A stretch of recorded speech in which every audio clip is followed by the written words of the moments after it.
नमः शिवाय गुरवे सच्चिदानन्दमूर्तये निष्प्रपञ्चाय शान्ताय निरालम्बाय तेजसे। हरिओम प्रभु जी, आज के इस अध्यात्म परिषद में आप सबका स्वागत है। आज का प्रश्न भावनगर से नगिनदास पिठवा जी का है। उन्होंने पूछा है, आत्मा और परमात्मा में क्या भेद है, क्या कोई अंतर है? तो देखो प्रभु जी, इन दो शब्दों को समझने के साथ साथ हमें एक तीसरा शब्द भी समझना होगा। आत्मा, ईश्वर और परमात्मा, ये तीनों में क्या अंतर है और क्या साम्य है? तो सबसे पहले परमात्मा शब्द को लेते हैं। परमात्मा माने परम आत्मा। परम माने महान। महान, कितना महान? हम जब किसी चीज को महान कहते हैं तो किसी की अपेक्षा से महान कहते हैं। मैंने कई बार ये कहा भी है, जैसे समझो कि कोई बच्चा स्कूल में अपने मित्रों से बात करते हुए कहता है कि अरे तुम्हें क्या पता, आज हमारे घर में इतना बड़ा चूहा निकला, हाँ इतना बड़ा चूहा। चाहे कितना भी बड़ा हो, लेकिन कुत्ते जितना तो बड़ा नहीं हो सकता ना। इतना बड़ा का अर्थ क्या है कि हमने अब तक जितने चूहे देखे हैं उन सभी चूहों से ये बड़ा था, तो बाकी सब चूहों की अपेक्षा से बड़ा।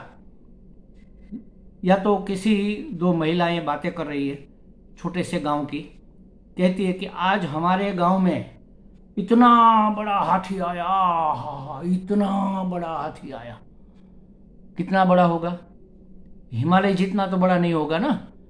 उस महिला ने जितने हाथी देखे हैं, या तो जितने हाथी के बारे में सुना है, समझ लो कि हाथी इतने इतने बड़े होते हैं।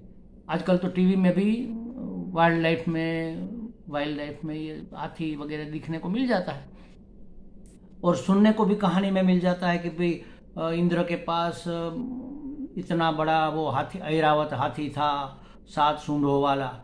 तो चाहे कितना भी बड़ा कल्पना कर ले, तो अपनी कल्पना से, अपने देखे हुए से, अपने जाने हुए से, अपने सुने हुए हाथी से बड़ा, बहुत बड़ा, सबसे बड़ा, मतलब अपेक्षा, अन्य हाथी की अपेक्षा से बड़ा।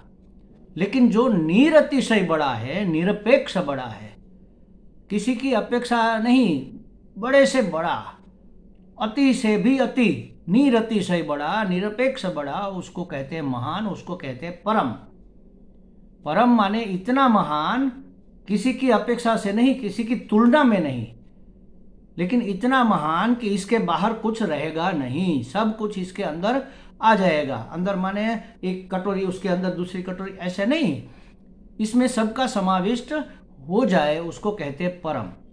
अब आत्मा कैसी है? परम आत्मा, ये आत्मा का वास्तविक रूप है परमात्मा। ये सच्चिदानंद घन परमात्मा कह लो, ब्रह्म कह लो, इसका यह रूप है। ब्रह्म शब्द का अर्थ भी यही है, बृहत्वात् ब्रह्म, बड़े से बड़ा, इसलिए उसको ब्रह्म कहा। बड़े से बड़ा माने किसी की अपेक्षा के अनुसार नहीं, किसी की तुलना में नहीं, निरतिशय बड़ा, निरपेक्ष बड़ा, उसको कहेंगे ब्रह्म। बृहत्व, उसको कहेंगे ब्रह्म। ब्रह्म कह लो, परमात्मा कह लो। ब्रह्म और परम का अर्थ तो एक ही होता है, बृहत का और परम का। बृहत्वात् ब्रह्म और परमात् परम, सबसे बड़े से बड़ा, सबसे बड़ा, मतलब इससे बड़ा कोई नहीं। तो ऐसी हमारी आत्मा है। अब उस आत्मा ने जब माया उपाधि को धारण किया, देखो, कोई उपाधि को धारण करना माने अपने आप को परिच्छिन्नता में प्रतिबद्ध करना।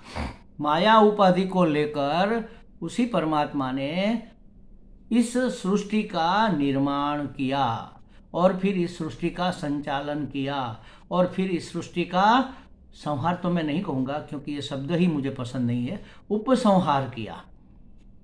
क्यों? क्योंकि ये सृष्टि हुई नहीं ना, सिर्फ वाचारंभणम विकारो नामधेय, कहने मात्र को है।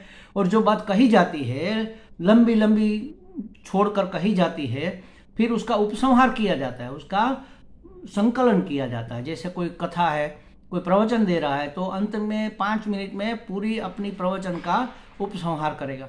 तो उसी प्रकार जब ब्रह्म ने एक उपाधि धारण की, माया की उपाधि धारण करके इस सृष्टि का सर्जन किया, इसका पालन कर रहे हैं और इसका उपसंहार कर रहे हैं। अब इसका एक ही शब्द में कहे तो इसका संचालन कर रहे हैं। तो ईशनशील ईश्वर, जो ईशन करे, जो शासन करे, उसको कहते हैं ईश्वर।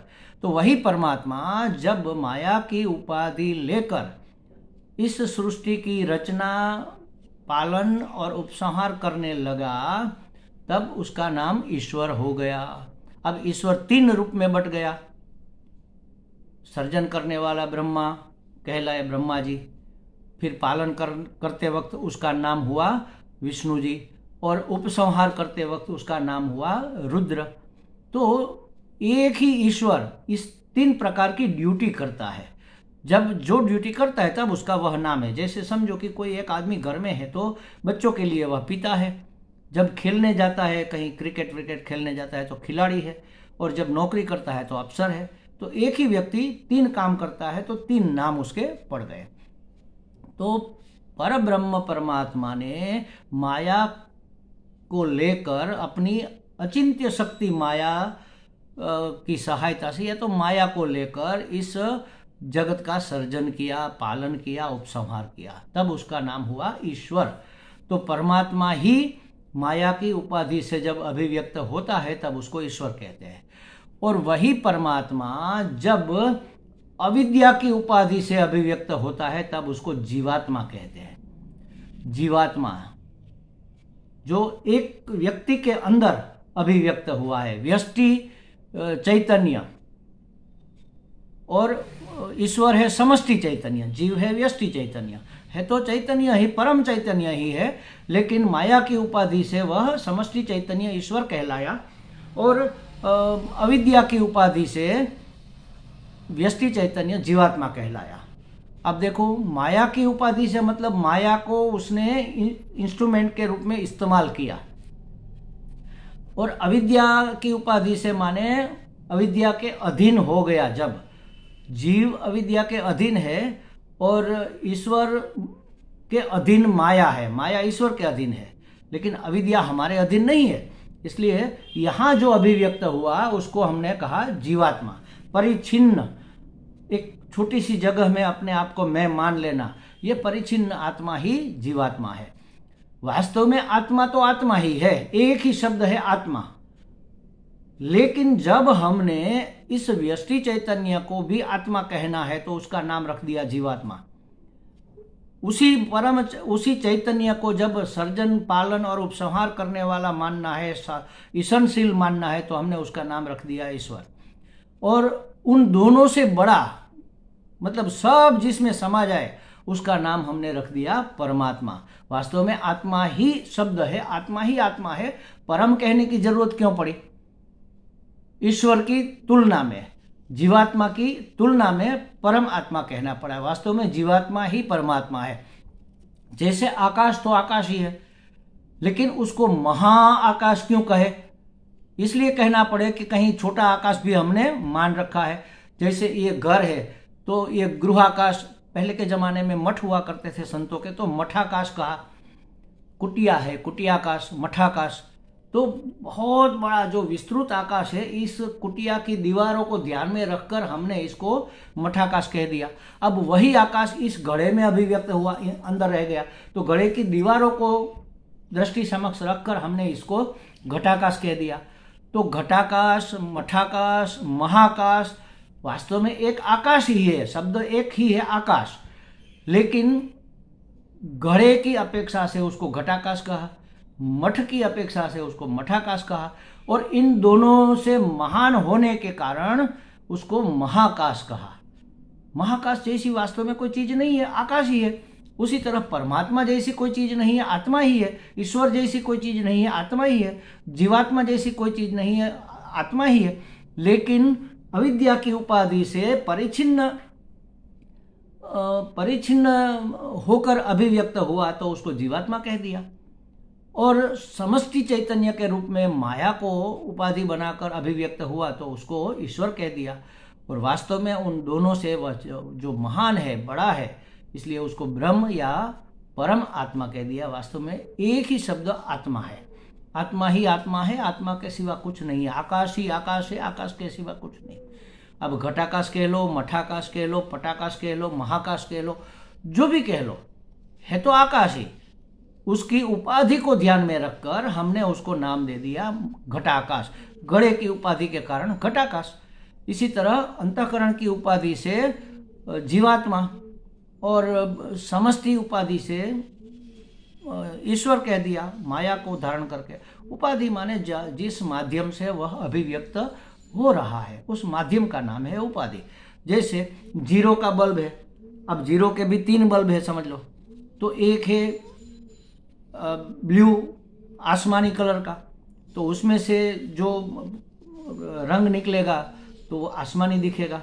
एक है लाल, तो उसमें से जब रंग निकलेगा तो लाल दिखेगा, प्रकाश निकलेगा तो रंग कहाँ निकलेगा, प्रकाश निकलेगा। और एक है सफ़ेद, उसमें से अगर प्रकाश निकला तो सफ़ेद प्रकाश दिखेगा। प्रकाश तो प्रकाश है, लेकिन माध्यम के कारण सफ़ेद, लाल और आसमानी दिख रहा है, हो रहा है। अब समझो कि आकाश को अगर है, चैतन्य है, आकाश समझता है, तो घड़े के अंदर का आकाश अपने आप को क्या, मैं तो घटाकाश हूँ, इतना सा छोटा सा हूँ, और ये बाहर आहा इतना बड़ा मठाकाश है। मठाकाश बाहर दिखेगा, करे मैं तो इतना सा हूँ मठाकाश, बाहर देखो कितना महान आकाश है, महाकाश है। तो उसी तरह हम तो जीवात्मा है, आप तो परमात्मा है। अब परमात्मा ही जीवात्मा है, जीवात्मा ही परमात्मा, आत्मा ही आत्मा है, आत्मा के सिवा और कुछ है ही नहीं। लेकिन जब उसकी अभिव्यक्ति जिस माध्यम से होती है, उस हिसाब से उसको पहचानने के लिए हमने नाम दे रखा है। उसने अपना नाम परमात्मा या ईश्वर या जीवात्मा नहीं रखा है, हमने रखा है। उसका डिफरेंस